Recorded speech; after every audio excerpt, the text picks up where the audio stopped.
નમસ્કાર મિત્રો, આપ સૌનું હોલ્ડિંગ બોક્સ એકેડમી પર હાર્દિક સ્વાગત છે. મિશન વિજય પથ એટલે કે કરંટ અફેર્સની એક અગત્યની લેક્ચર શ્રેણી, અને આ લેક્ચર શ્રેણી અંતર્ગત હોલ્ડિંગ બોક્સના માધ્યમથી હું દરરોજ તમને આઈએમપી 3 ટોપિક ભણાવું છું. અને આ 3 ટોપિક એવા હશે કે જે તમારા જીપીએસસી પરીક્ષાના અભ્યાસક્રમ સાથે કોઈને કોઈ જગ્યાએ મેચ થતા હશે. મિત્રો, સ્પર્ધાત્મક પરીક્ષાની તૈયારીમાં એમાં ખાસ કરીને કરંટ અફેર્સ જેવો વિષય કે જે ખૂબ જ બહોળો વ્યાપ ધરાવે છે, જેમાં વિવિધ પ્રકારના મુદ્દાઓનો સમાવેશ થાય. એટલે જો પ્રોપર ગાઈડન્સ નીચે કરંટ અફેર્સ તૈયાર ન કરીએ તો છેલ્લી ઘડીએ કરંટ અફેર્સ એક સાથે તૈયાર ન થાય, રોકડીઓ પણ વિષય ગણાય. અને જો પ્રોપર પ્લાનિંગથી ન ચાલીએ તો રોકડિયા વિષયના માર્ક્સ પણ ગુમાવવાનો વારો આવે.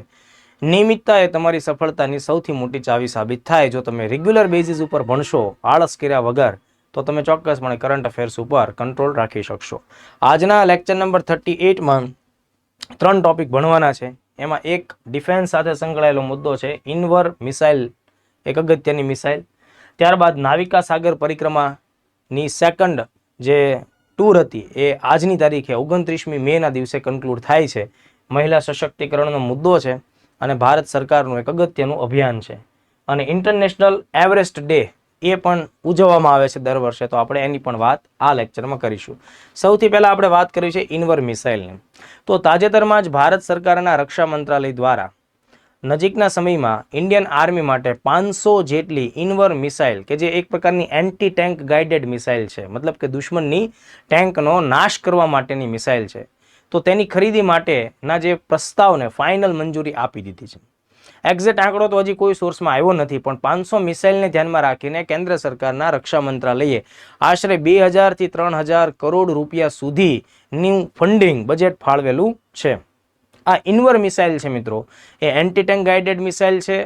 આ મિસાઇલનો વિકાસ રશિયા દ્વારા થયો છે, પણ તેનું ઉત્પાદન ભારતમાં ભારત ડાયનેમિક્સ લિમિટેડ દ્વારા થશે. 5 કિલોમીટરની આ મિસાઇલ પ્રહાર ક્ષમતાની રેન્જ ધરાવે છે. આ મિસાઇલ સ્થિર ટાર્ગેટને પણ હિટ કરી શકે છે અને 70 કિલોમીટર પ્રતિ કલાકની ઝડપે, એટલે ઝડપથી ભાગતા ટેન્કને પણ ટાર્ગેટ કરીને એનો વિનાશ કરે છે. T-90 ભીષ્મ નામની જે આપણી ટેન્ક છે એ આ મિસાઇલને લોન્ચ કરવા માટેનું એક અગત્યનું પ્લેટફોર્મ છે. તો આઈએમપી બધી વિગત મેં તમને આપી, તમે લોકો ખાસ ધ્યાન રાખો. ઇન્ડિયન આર્મીમાં નજીકના ભવિષ્યમાં 500 ઇનવર મિસાઇલ ખરીદવાની તૈયારી થઈ રહી છે અને એનો ઓર્ડર ફાઇનલી તૈયાર થઈ ચૂક્યો છે, મંજૂરી મળી ગઈ છે. આશરે કેટલા કરોડ રૂપિયા? 2000 થી 3000 કરોડ રૂપિયા. વાજીરામ રવિની વેબસાઇટ ઉપર જુઓ કે ભારત સરકારના અગત્યના પ્લેટફોર્મ ઉપર જુઓ, આ આંકડો બસ આ જ રીતે આપવામાં આવેલો છે, 2000 થી 3000 કરોડ રૂપિયા. મતલબ પરીક્ષામાં તો આપણને આવી રકમ જેવી આંકડો છે એક્ઝેક્ટ પૂછાય નહીં, પણ આને ખાસ ધ્યાન રાખવું. ઇનવર મિસાઇલનો પ્રકાર કેવો છે મિત્રો?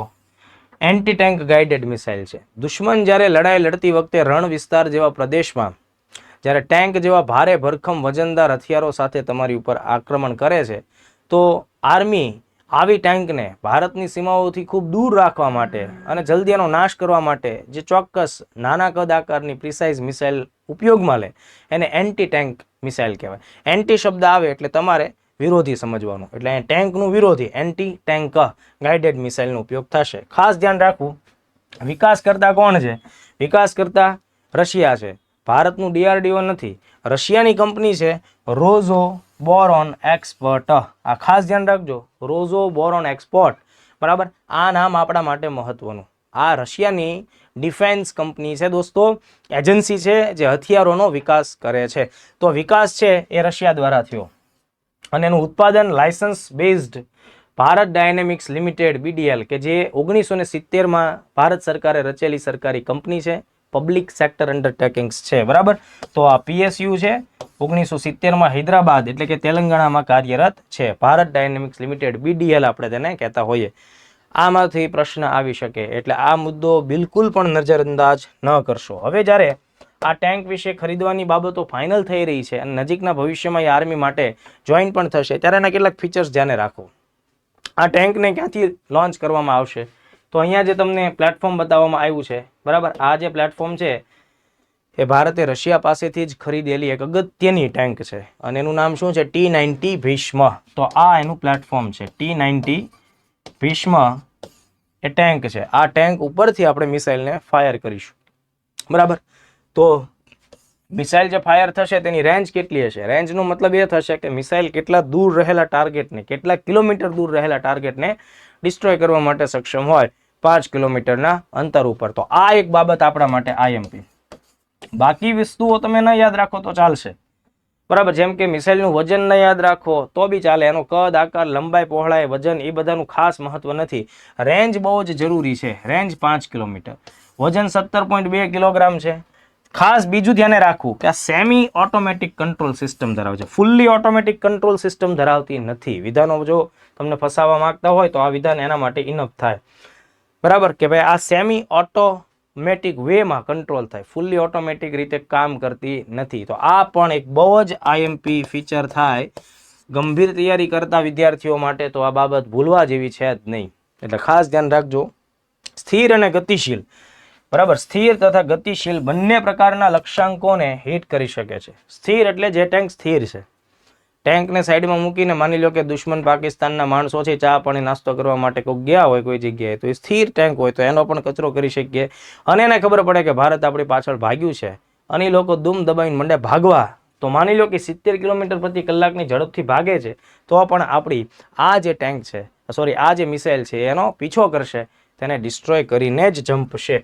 તો આઈ થિંક કે આ ઇનવર મિસાઇલ વાળો જે મુદ્દો છે એ તમને એકદમ ક્લિયર થાય છે, એને બિલકુલ પણ તમે લોકો ભૂલતા નહીં. હવે બીજી એક બાબત ખાસ ધ્યાને રાખો. અહીંયા સાથોસાથ આપણે એક બીજો અગત્યનો મુદ્દો લઈ લઈએ કે ભાઈ ભારતની સશસ્ત્ર સેનાઓ, એમાં આર્મી આવે, એરફોર્સ આવે, નેવી આવે, એમના માટે જ્યારે કોઈ પણ પ્રકારના અગત્યના સૈન્ય ક્ષેત્ર સાથે સંબંધિત હથિયારો ખરીદવાના થાય, સંસાધનો ખરીદવાના થાય, તો એ નિર્ણય કોણ લે? તો એના માટે એક પરિષદ હોય છે, બરાબર. એને આપણે ડિફેન્સ એક્વિઝિશન કાઉન્સિલ કહેતા હોઈએ. એક્વિઝિશનનો મતલબ થશે કોઈ વસ્તુને પ્રોક્યોર કરવી, એટલે કે ખરીદવી, બરાબર. તો ડિફેન્સ એક્વિઝિશન કાઉન્સિલ DAC 1999ના કારગિલની લડાઈ પછી મિનિસ્ટ્રી ગ્રુપ ઓફ મિનિસ્ટર્સ એટલે કે મંત્રીઓનો જે સમૂહ છે એના દ્વારા જે એક સમિતિ બનાવવામાં આવેલી, એની ભલામણોના આધારે આ ડિફેન્સ એક્વિઝિશન કાઉન્સિલની રચના કરવામાં આવી. 2001ના વર્ષમાં DACની રચના થઈ. આ ખાસ ધ્યાન રાખો, આપણા દેશમાં હથિયારોની ખરીદીને ધ્યાને રાખીને ફાઇનલ અંતિમ નિર્ણય કોણ લે છે? Defence acquisition council. કયા વર્ષે રચાણું? 2001. હવે બીજો અગત્યનો સવાલ, આ ડિફેન્સ એક્વિઝિશન કાઉન્સિલ હોય એના વડા કોણ હોય? તો કે રક્ષા મંત્રી, બરાબર. રક્ષા મંત્રી તેના વડા હોય. આ ઉપરાંત આ કાઉન્સિલમાં કોનો સમાવેશ થાય? તો કે એક તો ચેરમેન તરીકે રક્ષા મંત્રી ખુદ હોય, જેમ કે અત્યારે રાજનાથસિંહ છે. પછી બીજા કોણ હોય? તો કે ભાઈ chief of defence staff, CDS, બરાબર. ચીફ ઓફ ડિફેન્સ સ્ટાફ એ આર્મીના વડા, નેવીના વડા અને એરફોર્સના વડા, બરાબર. એમ ટોટલ 5 માણસો આની અંદર સામેલ હોય છે. આ લોકો જે નિર્ણય લે છે, બરાબર, ફાઇનલી એ જ નિર્ણય અંતિમ ગણાય છે અને એના આધારે જ ખરીદી થાય. એટલે તમને લોકોને ડિફેન્સ એક્વિઝિશન કાઉન્સિલ ઉપર પણ વિધાનોવાળા ક્વેશ્ચન્સ આપી શકે. જનરલી તમને એમ થાય કે મામલો બહુ ગંભીર છે, એટલે કદાચ વડાપ્રધાન અથવા તો રાષ્ટ્રીય સુરક્ષા સલાહકાર જેવા વ્યક્તિ આના ચેરમેન અથવા મેમ્બર હોઈ શકે, પણ એવું નથી. રક્ષા મંત્રી છે ને બાકી કોણ છે એ પણ મેં તમને જણાવ્યું છે, એટલે ખાસ એને ધ્યાને રાખજો. નજીકના સમયમાં પોલીસ કોન્સ્ટેબલની પરીક્ષા છે દોસ્તો, અને એને ખાસ ધ્યાને રાખીને ભારતના જેટલા પણ ડિફેન્સ ફિલ્ડ સાથે સંકળાયેલા ઉચ્ચ અધિકારીઓ કે પદાધિકારીઓ છે તેને તમે ખાસ ધ્યાને રાખો. દાખલા તરીકે વર્તમાન સમયે આપણા દેશના રક્ષા મંત્રી છે માનનીય રાજનાથસિંહજી, બરાબર, વત્તા chief of defence staff CDS અત્યારના સમયે કોણ છે? જનરલ અનિલ ચૌહાણ સાહેબ, બરાબર. સાથોસાથ ભારતના સશસ્ત્ર સેનાના વડા આર્મીના જનરલ કોણ છે? જનરલ ઉપેન્દ્ર દ્વિવેદી, ખાસ ધ્યાન રાખજો. નેવી એડમિરલ કોણ છે? દિનેશ કે ત્રિપાઠી. અને એરફોર્સના વડા કોણ છે? Air marshal AP Singh. Police constable એક્ઝામ્સમાં પણ આ પ્રકારના ફેક્ટ્સ ઉપયોગી છે, એટલે તમે ખાસ આ બાબતને ધ્યાને રાખો. ચાલો નેક્સ્ટ હવે આપણે બીજા મુદ્દાને ધ્યાને રાખીએ. તો તાજેતરમાં જ એક બહુ જ અગત્યની ઘટના ભારતમાં જોવા મળી છે. નાવિકા સાગર પરિક્રમાની જે બીજી સિઝન છે એ પણ કમ્પ્લીટ થઈ અને ભારત દેશનું નામ દુનિયાભરમાં રોશન થયું. ભારતીય નૌસેનાની 2 જાંબાઝ અધિકારીઓ એમણે 8 મહિના મહાસાગરોનો પ્રવાસ કર્યો. આશરે 50,000 કિલોમીટર સુધીનો પ્રવાસ કરી દુનિયાના 4 જેટલા ખંડોની મુલાકાત લીધી અને 3 મહાસાગરો, હિન્દ મહાસાગર, પેસિફિક, એટલાન્ટિક મહાસાગર ક્રોસ કરી અને ફરીથી 29મી મે 2025ના દિવસે એ ગોવા પરત ફર્યા. આ આખી બાબત છે દોસ્તો એ ભારતીય નેવી અને ભારત સરકારનો સમગ્ર વિશ્વને જેન્ડર ઇનઇક્વાલિટીને દૂર કરવા માટે અને લૈંગિક સશક્તિકરણ, મહિલા સશક્તિકરણ એ બધાને ધ્યાને રાખીને એક બહુ જ મોટો મેસેજ છે. અહીંયાથી પણ ચોક્કસપણે સવાલો આવી શકે, એટલે ટુ બી વેરી કેરફુલ. આ આખો મુદ્દો ધ્યાને રાખજો. નાવિકા સાગર પરિક્રમાનો કેટલામો તબક્કો? બીજો. અગાઉ એક તબક્કો જે છે, પહેલો તબક્કો આપણને જોવા મળ્યો તો 2017 થી 2018 દરમિયાન, બરાબર. તો હવે અહીંયા આપણે શું ધ્યાને રાખશું? 2 મહિલા કમાન્ડરોના નામ તમારે ધ્યાને રાખવા પડે, કારણ કે આ આખી જે સેકન્ડ પરિક્રમા છે એમાં માત્ર 2 મહિલાઓએ ભાગ લીધો છે. એમનું નામ શું છે? એકનું નામ છે લેફ્ટનન્ટ કમાન્ડર રૂપા એ, બીજાનું નામ છે લેફ્ટનન્ટ કમાન્ડર દિલના કે, બરાબર. એટલે આ બંનેના નામ આપણે પરીક્ષા માટે ખાસ ધ્યાનમાં રાખવું પડશે. કેટલાક છાપાવાળા આ બંનેનું ટૂંકું નામ પણ ભેગું કરીને લખે છે, દિલરૂ, બરાબર. દિલના કે ઉપરથી દિલ અને રૂપા એ ઉપરથી રૂ કરે છે, એટલે દિલરૂ કરીને પણ છાપાવાળા આ જોડીનું નામ લખતા હોય છે. તો તમને પણ કદાચ એ રીતે યાદ રહી જાય. હવે કેટલાક ફેક્ટ્સ. પરિક્રમાની શરૂઆત ક્યારે થઈ હતી? 2 ઓક્ટોબર 2024 ના દિવસે ગોવાથી આની શરૂઆત થઈ હતી. ગોવાથી શરૂઆત થઈ. એ લોકો જે જહાજ લઈને નીકળ્યા છે એ છે INS તારીણી નામનું જહાજ. મોસ્ટ MP આ સવાલ આવી શકે કે ભાઈ નાવિકા સાગર પરિક્રમા 2 જે થઈ છે એ કયા જહાજના માધ્યમથી થઈ? INS તારીણી.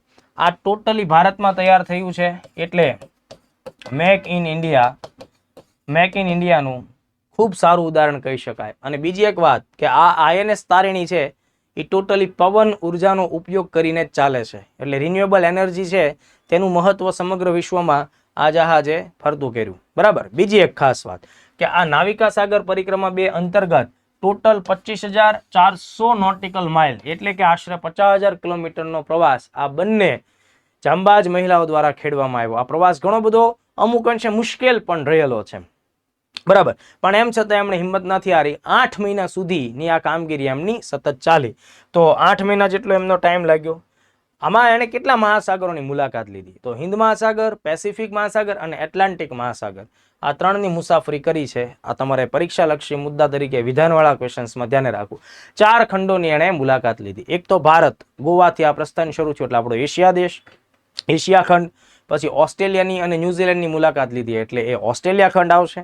ત્યારબાદ એમણે દક્ષિણ અમેરિકા ખંડની પણ મુલાકાત લીધી અને આફ્રિકા ખંડની મુલાકાત પણ લીધી. એટલે આ 4 ખંડો છે એને તમારે ખાસ ધ્યાને રાખવું જોઈએ. તો 3 મહાસાગર અને 4 ખંડ, 3 મહાસાગર 4 ખંડ છે એને તમારે ભૂલવાના નથી. અહીંયા જુઓ એક આખો મેપ છે. આ પ્રવાસ ચાલુ થાય છે મિત્રો ગોવાથી, ભારતથી, બરાબર. આ જો વિષુવવૃત્તને ક્રોસ કરે છે, એમ કરતા કરતા એ અહીંયા મકરવૃત્તને પણ ક્રોસ કરે છે. ઓસ્ટ્રેલિયાના દક્ષિણે પહોંચે છે, ત્યાંથી લિટલટન ન્યુઝીલેન્ડ જાય છે અને ત્યાંથી જો એકદમ દક્ષિણ ધ્રુવના નજીકના વિસ્તારમાં થઈ અને આ દક્ષિણ અમેરિકાના પણ છેવાડેથી આગળ વધતા વધતા ફોકલેન્ડ આઇલેન્ડ કે જે આર્જેન્ટિના અને UK વચ્ચે વિવાદનો મુદ્દો છે, તો ત્યાંની મુલાકાત લે છે. ત્યાંથી પાછા ઉપર આવે છે, મકરવૃત્ત ક્રોસ કરતા કરતા, બરાબર, આફ્રિકા જાય છે. આફ્રિકાથી ઉપર જઈને વિષુવવૃત્ત ક્રોસ કરે છે અને પાછા ગોવા સુધી આવે છે. એટલે આ આખી મુસાફરી દરમિયાન જો ઘટના શું થાય છે કે વિષુવવૃત્તને મકરવૃત્તને ઓળંગે છે, બરાબર. આ બાબત આપણે ખાસ ધ્યાનમાં રાખવી પડશે. તો આટલા ફેક્ટ્સ મેં તમને કીધા. અગત્યના કી સ્ટોપ્સ એટલે કે ક્યાં એમણે હોલ્ટ લીધો, તો ટોટલ અહીંયા તમને 4 હોલ્ટ દેખાશે. પહેલો ફ્રીમેન્ટલ જે ઓસ્ટ્રેલિયામાં આવેલો છે, ત્યાં એમણે રોકાણ કર્યું. ફ્રીમેન્ટલથી આગળ જઈને લિટલટન ન્યુઝીલેન્ડ, એને લેગ 2 કહેવાય, એટલે બીજો હોલ્ટ એણે ત્યાં કર્યો. તો ન્યુઝીલેન્ડથી આગળ ત્રીજો ફોકલેન્ડમાં એણે એક હોલ્ટ કર્યો. તો પોર્ટ સ્ટેનલી ફોકલેન્ડ આઇલેન્ડ છે ત્યાં એમણે મુલાકાત લીધી અને ત્યાંથી કેપટાઉન એટલે કે સાઉથ આફ્રિકા. અને છેલ્લે આ ચોથો સ્ટોપ લીધા બાદ એ લોકો સીધા 29મી તારીખે ક્યાં પહોંચ્યા? ગોવા. એટલે કે આજની તારીખે એ લોકો ગોવા આવે એના પૂરા ચાન્સ છે. આટલા ફેક્ટ્સને બિલકુલ પણ તમારે ધ્યાને રાખવાના છે, બિલકુલ નજરઅંદાજ કરવાના નથી. હવે આપણને એમ થાય કે ભાઈ આ લોકો શા માટે આવડો મોટો દિગ્ગજ પ્રવાસ કરે છે, 8 મહિના સુધીનો પ્રવાસ, અને એમાંય પાછી આટલી બધી કટોકટી. ઘણી બધી જગ્યાએ એક સમય તો એવો આવ્યો હતો કે ભાઈ મહાસાગરની અંદર તોફાન જેવી પરિસ્થિતિ હતી. 90 કિલોમીટરની ઝડપે પવન ફૂંકાતા હતા અને 23-24 ફૂટ સુધીની ઊંચાઈ સુધીના મોજા પણ ઉછળ્યા. માઇનસ ટેમ્પરેચર સુધીનો અહેસાસ પણ એ લોકોને થયો. આ બધી પરિસ્થિતિ હતી. તો શા માટે આ કામ કર્યું? તેના કેટલાક ચોક્કસ ઉદ્દેશો છે. દુનિયાભરમાં મેક ઇન ઇન્ડિયા અને આત્મનિર્ભર ભારતનો પ્રચાર કરવો, દેશમાં મહિલા સશક્તિકરણને જે રીતે પ્રોત્સાહિત કરવામાં આવે છે આ વાત સમગ્ર દુનિયા સુધી લઈ જાવી. સશસ્ત્ર દળોમાં મહિલાઓની ભૂમિકા એ અસરકારક રીતે નેતૃત્વ સાબિત કરનારી હોય એવું પણ આપણે સાબિત કરવું છે. સમુદ્ર અને વૈજ્ઞાનિક સંશોધન છે એના માટે પણ આપણે કામ કરી રહ્યા છીએ. રિન્યુએબલ એનર્જીને પ્રોત્સાહિત કરી રહ્યા છીએ. આ બધા મુદ્દાઓ છે એ તમારે ખાસ જોડવા જોઈએ. તો આ મુદ્દો ખાસ મહત્વનો. હવે છેલ્લે તમે એ પણ ધ્યાને રાખો કે આ આખા કાર્યક્રમની થીમ શું છે, બરાબર? તો આ આખું જે નાવિકા સાગર પરિક્રમા છે એનો બીજો ભાગ છે એની થીમ, એટલે કે આ અભિયાનનું સૂત્ર, એક્સપિડિશન મોટો, કરેજિયસ હાર્ટ બાઉન્ડલેસ સીઝ. આ ધ્યાન રાખજો. કરેજિયસ હાર્ટ એટલે કે હિંમતવાળા હૃદયો.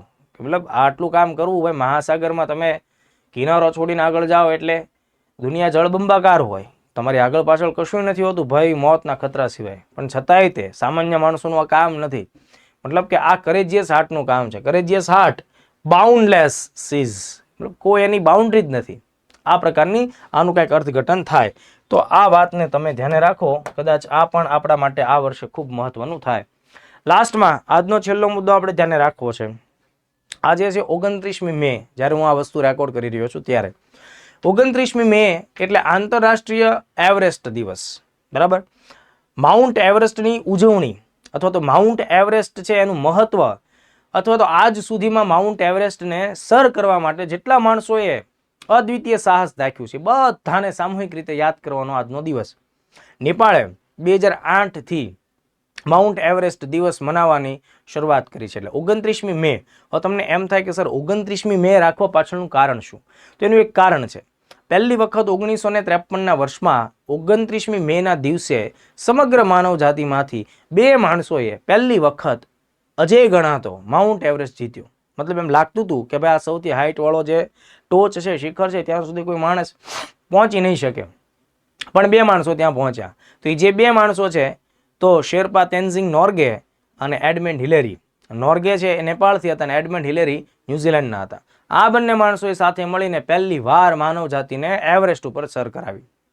એમની સ્મૃતિમાં 29મી મેને આપણે દર વર્ષે માઉન્ટ એવરેસ્ટ દિવસ તરીકે મનાવી. આની શરૂઆત નેપાળે કરાવેલી છે. તો આ આખી બાબત તમારે ધ્યાને રાખવી. બીજું કે તાજેતરમાં જ મતલબ 27/5ના દિવસે એક વર્લ્ડ રેકોર્ડ બને છે. વર્લ્ડ રેકોર્ડ તો ઓલરેડી હતો જ, ફરીથી આમાં થોડોક વધારો થયો.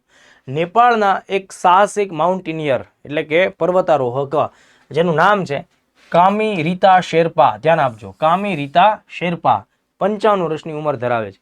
એમણે 31મી વખત માઉન્ટ એવરેસ્ટ સર કર્યો. અગાઉ એમનો પોતાનો જ એક રેકોર્ડ હતો 30 વખત માઉન્ટ એવરેસ્ટનો 2023માં, પણ 25માં 55 વર્ષની ઉંમરે એણે 31મી વખત માઉન્ટ એવરેસ્ટ સર કર્યો. તો આજ સુધીમાં સૌથી વધુ વખત માઉન્ટ એવરેસ્ટ સર કોણ કરે છે? કામી રીતા શેરપા. પણ દોસ્તો, કરંટ અફેર્સ એક એવો વિષય છે કે જેમાં કોઈ ડેટા કાયમ માટે સ્ટેબલ રહેતા નથી. બની શકે કે 1.5 વર્ષ કે 2 વર્ષ પછી આ રેકોર્ડ પણ અન્ય કોઈના નામે થાય, કારણ કે આમના જ દેશના બીજા એક વ્યક્તિ છે, બરાબર? તો એ 29 વખત એ પોતે ચડેલા છે, એટલે એને ખાલી 2 જ વખત બાકી છે. આ એમને 31મી વખત થયું. તો આ પણ આઈએમપી ક્વેશ્ચન છે. હાલ પૂરતું તમે એટલું યાદ રાખો, કામી રીતા શેરપા સૌથી વધુ વખત એટલે કે 31મી વખત માઉન્ટ એવરેસ્ટ સર કરવાનો રેકોર્ડ ધરાવે છે. તો આઈ થિંક કે આ ત્રણેય ટોપિક તમારા માટે નોલેજ ડેવલપ કરવા માટે ઉપયોગી સાબિત થશે. આ લેક્ચર્સને અચૂકપણે લાઈક કરો, તમારા અભિપ્રાયો ચોક્કસપણે આપો, અને તમારા જેવા જે તૈયારી કરવાવાળા મિત્રો છે એને અચૂકપણે આ લેક્ચર શેર કરો. દોસ્તો ખાસ ધ્યાન રાખો કે સપ્ટેમ્બરમાં તમારે ડીવાયએસઓ પ્રિલિમ્સ આપવાની છે, અને એના પછી ડિસેમ્બરમાં એસટીઆઈ પ્રિલિમ્સ છે, અને આવતા એપ્રિલ 2026માં તમારે ક્લાસ 1-2ની પ્રિલિમ્સ આપવાની છે. મતલબ કે આ બધું કરંટ અફેર્સ છે એ તમારે લોંગ ટર્મ એટલીસ્ટ 1 વર્ષ સુધી ચલાવવાનું છે, અને 1 વર્ષ સુધી તમારે ડેઇલી મને મળતું રહેવાનું છે. આપણે વીકમાં 5 લેક્ચર્સમાં મળતા રહેવાના છીએ, અને જો કોઈ ક્વેરી હોય તો બી તમે કોમેન્ટ્સમાં લખી શકો છો. Thank you very much. કાલે પાછા મળીએ. જય હિન્દ, જય ભારત.